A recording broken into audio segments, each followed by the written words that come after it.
या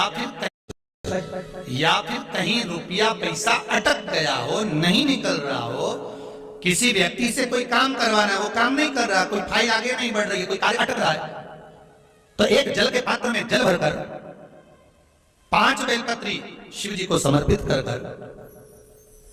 कुंदकेश्वर महादेव का नाम लेकर एक सफेद पुष्प बेलपत्री के ऊपर जो शिव जी को चढ़ाई है उस पर समर्पित कर जल जो लेकर गए हो, अपनी उस कामना को कर कि मेरा ये कार्य अटक रहा है, ये कार्य नहीं हो रहा, कुंदकेश्वर महादेव का नाम लेकर धीरे धीरे जल की धार चढ़ाइए। और एक बात हमेशा याद रखना, फिर निवेदन कर रहे हैं, अच्छे से समझ लेना, शंकर जी पर जब जल चढ़ता है, शिव जी का जब अभिषेक होता है, शंकर जी पर जब जल चढ़ाया जाता है, दूध चढ़ाओ, जल चढ़ाओ, कुछ भी चढ़ाओ, और एक बात का स्मरण अपने जीवन में होना कि इतने ऊपर से मत चढ़ाना कि जल चढ़े और छीटे आपके ऊपर। बहुत ध्यान दीजिएगा।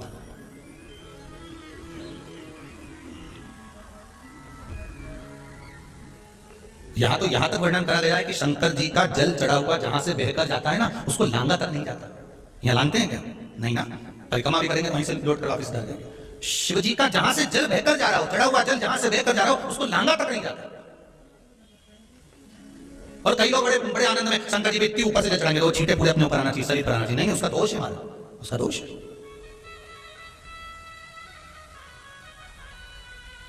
शिव जी को अगर आप जल चढ़ा रहे हो, जैसे आप भगवान को अगर जल चढ़ाओ, दूध चढ़ाओ, तो मान लो, अगर जैसे एक सरल भाषा में समझ लो और अच्छे से, कि जैसे ये शिवलिंग है शंकर जी का, ये शिवलिंग है, और आप जल चढ़ा रहे हो, तो इतनी ऊपर से छोड़ोगे तो पानी का छींटा तो अपने ऊपर आएगा, और वही जल, वही दूध, वही सामग्री आप शिवलिंग से थोड़ी सी दूरी बनाकर अगर आप समर्पित करेंगे तो बाबा उसको स्वीकार भी करता है और आनंद की अनुभूति भी होती है, कार्य में सिद्धता भी आती है, कार्य में उसकी सिद्धता भी। तुम तो ऊपर से छोड़ रहे हो, जैसे वो पानी तुम्हारे ऊपर ही आए, तो वो एक अलग प्रसंग है, वो एक अलग विषय। बहुत ध्यान देना महाराज, भगवान को कभी भी कोई भी सामग्री, जैसे भगवान के मंदिर में अगर फूल चढ़ाने जा रहे हो, भगवान के मंदिर में अगर पुष्प समर्पित करने जा रहे हो, तो फूल का मुख अपनी ओर नहीं होना चाहिए। फूल का मुख कहां पर होना चाहिए? जम के बोले जरा, भगवान की। Welcome to extra winning. Player में आग हो और शातिर दिमाग हो तो गेम कभी भी पलट सकता है। तो जू विषम परिस्थिति में फंसे हुए हो और ऐसा लग रहा है कि हम बहुत बड़ी समस्या में उलझे हुए हैं और इससे निकल नहीं रहा, या बहुत बड़ा काम है हमारा, हो नहीं रहा, चाहे प्रशासनिक हो चाहे अन्य कोई चीज का हो, कुछ मत करना। एकांत के शिव मंदिर में जाइए, अगर एकांत का शिव मंदिर भी नहीं मिले तो एकांत में कहीं छोटा सा मिट्टी का शिवलिंग का निर्माण करिए, पार्थिव शिवलिंग का निर्माण करिए,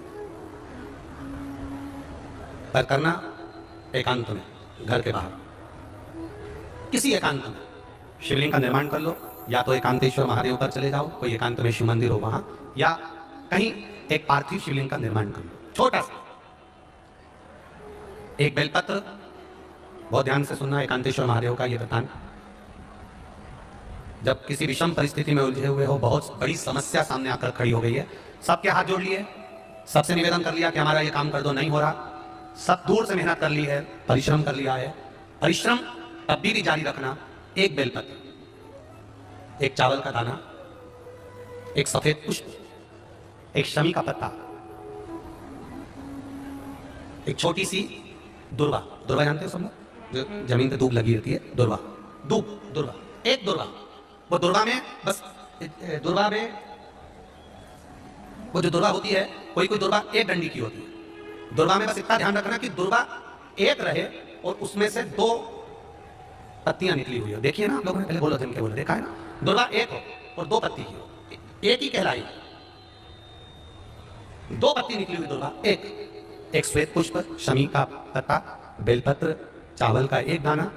एकांत में कोई शिव मंदिर हो, अगर मंदिर ना हो तो एक छोटा सा पार्थिव शिवलिंग का निर्माण किसी पेड़ के नीचे एकांत में जाकर पूजन कर कर, आराधना कर कर, घी का दीप लगाकर, एक एक सामग्री शिव जी पर अपने मन की कामना कर कर समर्पित करना प्रारंभ कर दीजिए।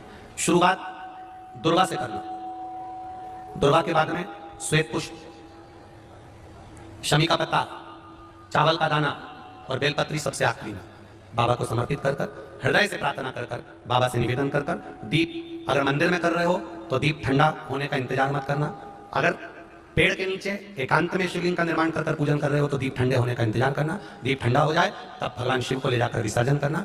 जो एक बेलपत्री है बस उसको घर लेकर आना, बाकी का सब विसर्जन कर कर आना। मेरा एकांतेश्वर महादेव उस कार्य में सफलता प्रदान कर। एकांतेश्वर महादेव की आराधना। तुम रुका जी कर रहे माता पार्वती से, पार्वती आप शिव जी की आराधना करो, मना नहीं, पर शंकर की आराधना में कीर्ति को, वैभव को पीछे छोड़ो।